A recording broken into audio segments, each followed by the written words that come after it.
If you are sincere you will be successful. ये जो coat है इमाम अली का, वो हर जगह पे फिट होता है, चाहे वो एजुकेशन की फील्ड हो, चाहे वो आपका कोई भी काम हो। अगर आप सिंसियर हो तो आपको सक्सेस ज़रूर मिलनी है। तो कोई भी काम हो, सिंसियरली लगे रहिए, एक ना एक दिन सफलता आपके कदम चूमेगी। Today I have brought idioms and phrases part 2 for you all. जैसे कि लास्ट वीडियो में हमने कुछ इडियम्स एंड फ्रेजेस को सीखा था, उसी तरीके से आज भी कुछ और अच्छे इडियम एंड फ्रेजेस को हम लोग कवर करेंगे। जैसा कि आप सभी को पता है कि जनरली जो इडियम इंग्लिश में होते हैं उसके शब्द से जो अर्थ निकलता है वो अलग होता है, और उसका जो असल मीनिंग है मुहावरे का वो अलग होता है। जैसे कि बात की जाए, पिछली वीडियो में मैंने बात की थी apple of eye, an apple of eye. If someone is an apple of somebody's eye, इसका मतलब वो उसके लिए बहुत प्यारा है। लेकिन अगर बात की जाए कि एप्पल ऑफ वंस आई, इसका शाब्दिक अर्थ क्या निकल रहा है, शब्द से क्या मतलब निकल रहा है, यानी इसका मतलब निकल रहा है आँख का सेब होना। तो सेब, आँख, कहाँ प्यारा, तो what is the connection here, ये आपको समझना पड़ेगा, उसका लिंक समझना पड़ेगा। किसी भी ईडियम को आप अगर रट के याद कर रहे हो तो आपको कुछ टाइम तक तो वो याद रहेगा, लेकिन ज़रूर नहीं है आप हो सकता है 6 महीने बाद, 8 महीने बाद उसको भूल जाओ। क्यों? क्योंकि उसका जो शाब्दिक अर्थ निकल रहा है, उसका जो उसके वर्ड से अर्थ निकल रहा है वो अलग होता है। लेकिन अगर आपने उसके पीछे की वजह याद रखी है कि इसका मीनिंग इसलिए ऐसा होता है, तो आपको वो जो ईडियम है वो हमेशा याद रहेगा। इसी को कहते हैं ओरिजिन, यानी कि वो मुहावरे की उत्पत्ति, वो मुहावरे के ओरिजिन कहाँ से बना है, वो कहाँ से ये इसका स्टार्टिंग हुई थी, तो वो याद रखना ज़रूरी होता है। ठीक है, हर एक जगह पे ये फिट नहीं होता। कभी कभी ऐसे भी मुहावरे होते हैं जिसको आप मतलब आपको उसके शाब्दिक अर्थ और उसका जो असल अर्थ है मुहावरे का दोनों मैच कर जाते हैं, तो वो आपके लिए बढ़िया भी होता है।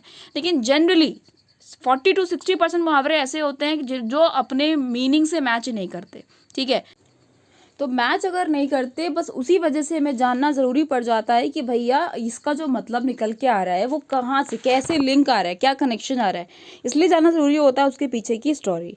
अब अगर बात की जाए कि एक बच्चा जो एग्ज़ाम की तैयारी कर रहा है, कॉम्पिटिटिव एग्ज़ाम्स की, अगर वो एक एक ईडियम को, जो कि अच्छे खासे एग्ज़ाम्स में आते हैं, अगर वो एक एक ईडियम पर वर्क करने लगेगा और गूगल करके सारी स्टोरीज वो पढ़ने लगेगा, तो उसका कितना टाइम वेस्ट होगा।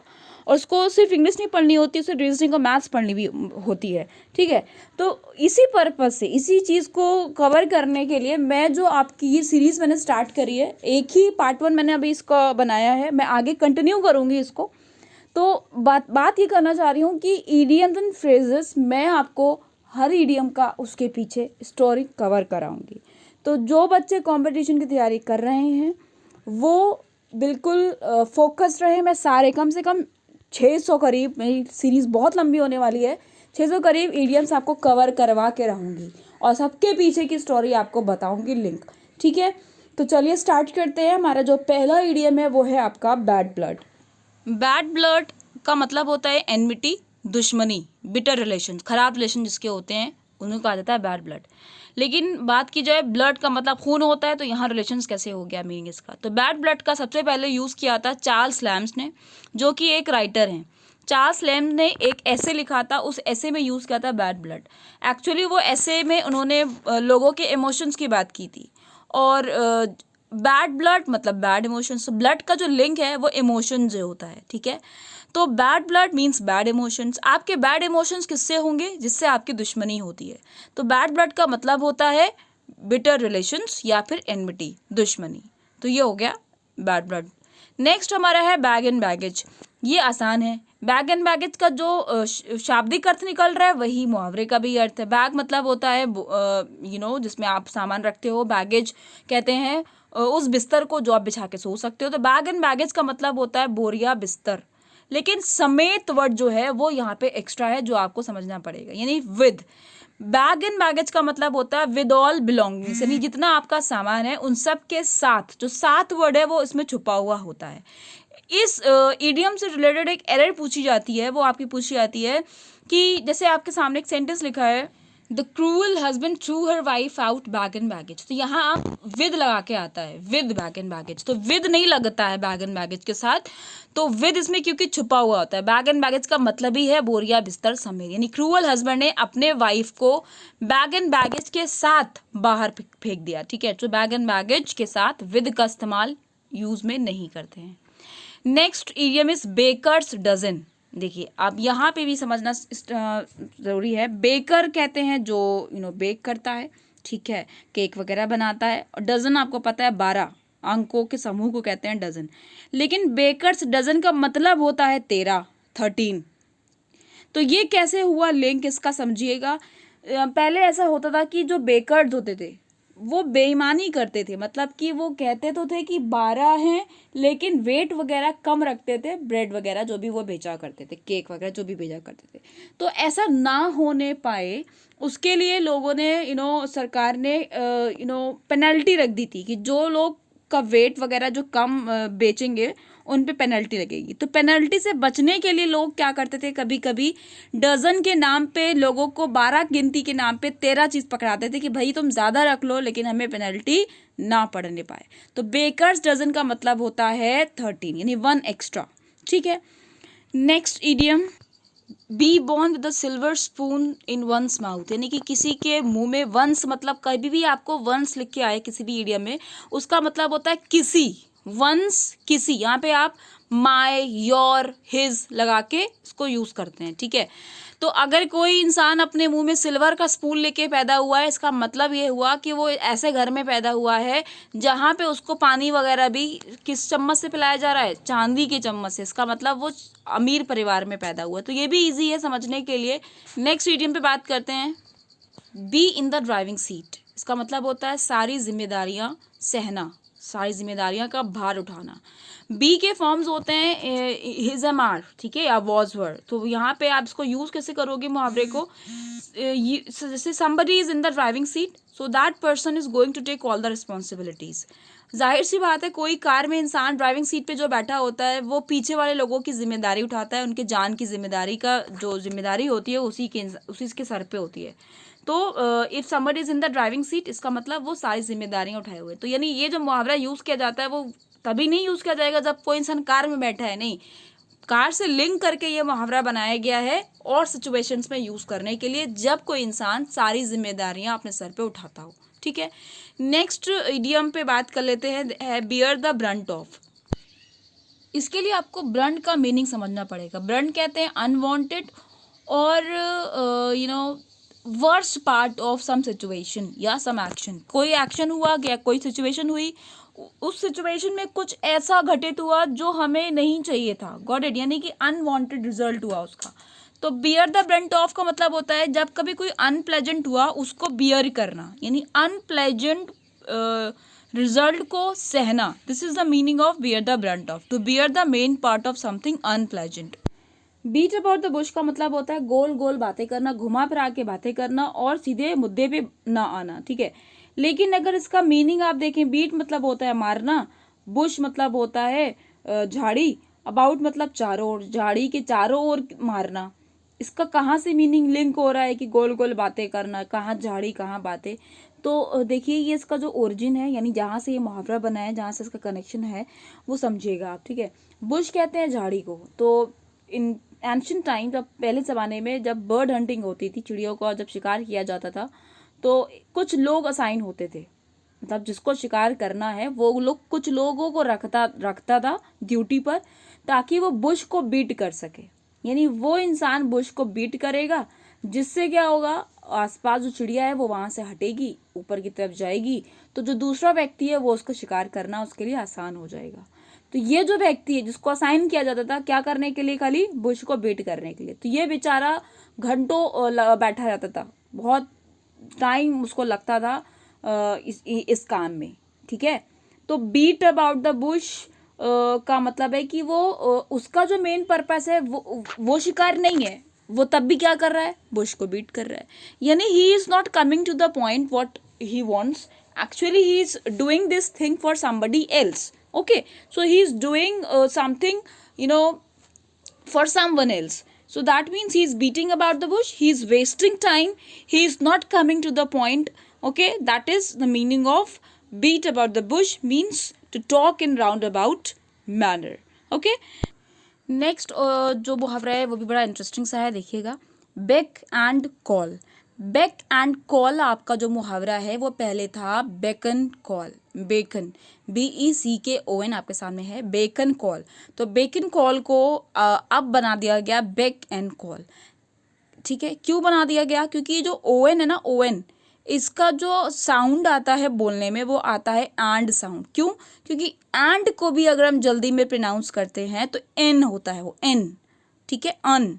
ठीक है, इस तरीके से बेकन का जो अन है उसका भी प्रोनाउंसिएशन वही रहता है जो एंड का होता है अगर हम जल्दी बोलें, जैसे बेकन कॉल। सो एंड को हम ऐसे नहीं, बेक एंड कॉल नहीं, अच्छे एक्सेंट वाले इसको कैसे बोलेंगे?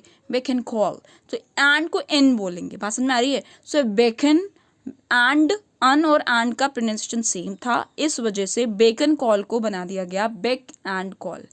एक्चुअली बेकन का मतलब होता है इशारे से किसी को बुलाना, अपने करीब बुलाना। ठीक है, इशारे से पास बुलाना। ठीक है, so if somebody is at your beck and call, इसका मतलब वो इंसान आपके एक इशारे पे आपके पास आ जाता है। ठीक है, सो यानी बेक एंड कॉल में रहना यानी कि किसी की ऑर्डर को फॉलो करना फौरन, इंस्टेंटली। ठीक है, तुरंत।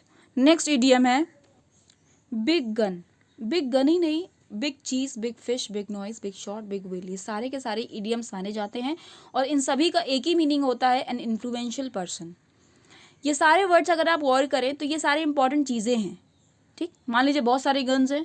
ठीक है, उन गन्स में भी सबसे बड़ी जो गन होगी वो ज़्यादा पावरफुल होगी, यानी और ज़्यादा इम्पॉर्टेंट होगी। सिमिलरली चीज़, तो जैसे खाना बनाने में आपको चीज़ यूज़ करना है तो अगर वो बिग चीज़ पैकेट हो तो वो ज़्यादा अच्छा होगा आपके लिए। बात में आ रही है?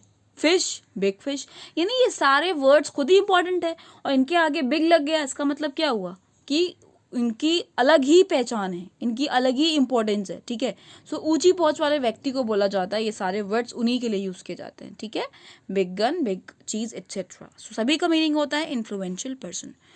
Let's move to next idiom, bird of passage. तो पैसेज एक सेक्शन, एक पैराग्राफ को भी बोलते हैं, लेकिन यहाँ पे पैसेज का मतलब वो नहीं है। पैसेज का मतलब होता है दो स्थानों को जोड़ने वाला एक स्थान, एक जरिया, एक गली। ठीक है, तो जनरली यहाँ पे बर्ड्स ऑफ पैसेज का मतलब है कि जिस तरीके से बर्ड्स जो है माइग्रेटिंग होते हैं, माइग्रेटिंग नेचर के होते हैं, यानी कभी एक जगह नहीं रुकते, कभी यहाँ तो कभी वहाँ। ठीक है, सो बर्ड्स ऑफ पैसेज का मतलब होता है एक ऐसा इंसान जो यहाँ वहाँ घूमता हो, उसका कोई परमानेंट प्लेस ना हो। ठीक है, या कोई इंसान किसी जगह पे कभी कभी जाता हो या कभी कभी आता हो, उसे भी कहेंगे बर्ड ऑफ पैसेज। तो ये मतलब है बर्ड ऑफ पैसेज का, वन हु कम्स ओकेजनली, यानी कि जो ओकेजन पे खाली इधर उधर जाता हो। ठीक, नेक्स्ट आपका है birds eye view. Birds eye view का मतलब होता है ओवरव्यू, यानी जैसे जिस तरीके से एक बर्ड होती है, चिड़िया होती है, वो जनरली कहाँ बैठती है? पेड़ों पर बैठकर सारी जगह का एक साथ वो नज़ारा ले सकती है, सारे एक जगह के सारी चीज़ों को एक नज़र में देख सकती है ऊपर से।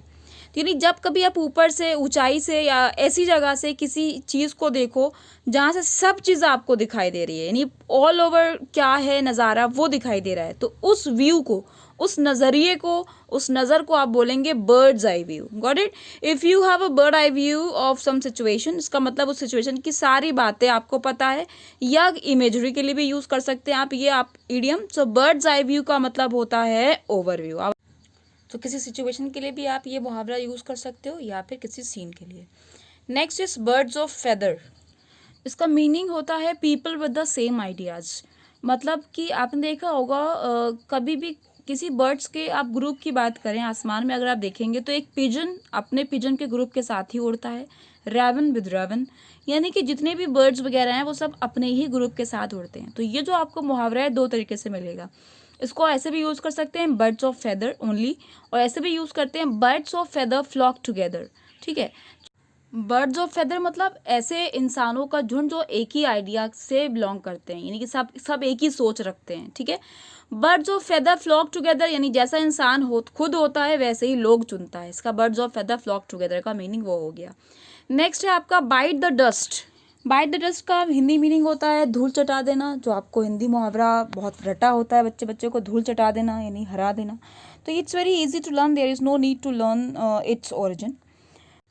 नेक्स्ट इडियम है आपका ब्लैक शीप। ब्लैक शीप का मतलब होता है एक ऐसा इंसान जो आपको आपकी टीम में जिसकी वजह से आपको शर्मिंदगी होती हो, यानी अनवांटेड पर्सन। एक ऐसा इंसान जो हमें अपनी टीम में चाहिए नहीं होता है लेकिन फिर भी मजबूरी है हमारी कि वो हमारे साथ है, यानी वो किसी तरीके से फ़ायदा नहीं पहुंचा रहा है आपको, ठीक है। ऐसे इंसान को आप बोलोगे ब्लैक शीप। लेकिन ब्लैक शीप का मतलब होता है काला भेड़। अब काला भेड़ कैसे हो गया एक ऐसा इंसान जो हमें चाहिए नहीं होता है, तो ऐसे ही जो इडियम्स होते हैं उनका ओरिजिन जानना इंटरेस्टिंग होता है। देखिए, शीप जनरली आपको पता है शीप का इस्तेमाल किया जाता है ऊन बनाने के लिए, ठीक है, वुल के लिए। शीप की स्किन से ऊन बनता है। तो अगर भाई सफ़ेद होंगी तो सफ़ेद शीप से अगर आप ऊन लोगे तो कई सारे कलरफुल ऊन आपको मिल सकते हैं डाई करके, ठीक है। लेकिन अगर ब्लैक होगा तो ब्लैक स्किन के जो वूल आएगी वो उसको आप डाई नहीं कर पाओगे, वो एक ही तरीके की रहेगी। यानी जो ब्लैक शीप होती है जनरली कैसे होती है, अनडिज़ायरेबल, क्योंकि वो उससे एक ही तरीके का फ़ायदा मिलेगा हमको, ठीक है। तो इसीलिए ब्लैक शीप मतलब अनडिज़ायरेबल शीप, वहीं से बना है मुहावरा। तो ब्लैक शीप का मतलब होता है a person who is regarded as disgrace for his family, या undesirable, okay, unwanted person. Next is blind alley. Alley कहते हैं दो बिल्डिंग्स के बीच की गली को, ठीक है, पैसेज वे बिटवीन टू बिल्डिंग्स। तो अगर कोई गली ऐसी है दो बिल्डिंग्स के बीच, यानी ब्लाइंड है, यानी कहीं वो रास्ता ब्लाइंड का मतलब है आगे हमें कहीं वो पहुंचा ही नहीं रही है वो गली, ठीक है, वो पैसेज वे हमें कहीं तक नहीं ले जा पा रहा है। दैट मीन्स एक ऐसा एक्शन, एक ऐसी सिचुएशन जिसमें आगे कोई प्रोग्रेस नहीं पॉसिबल हो, उसे कहा जाएगा blind Eli.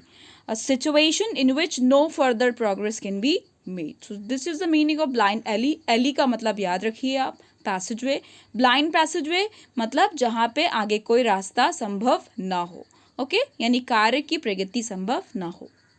That's all for today. Till I come with my next video, keep studying, never lose your hope, be confident always.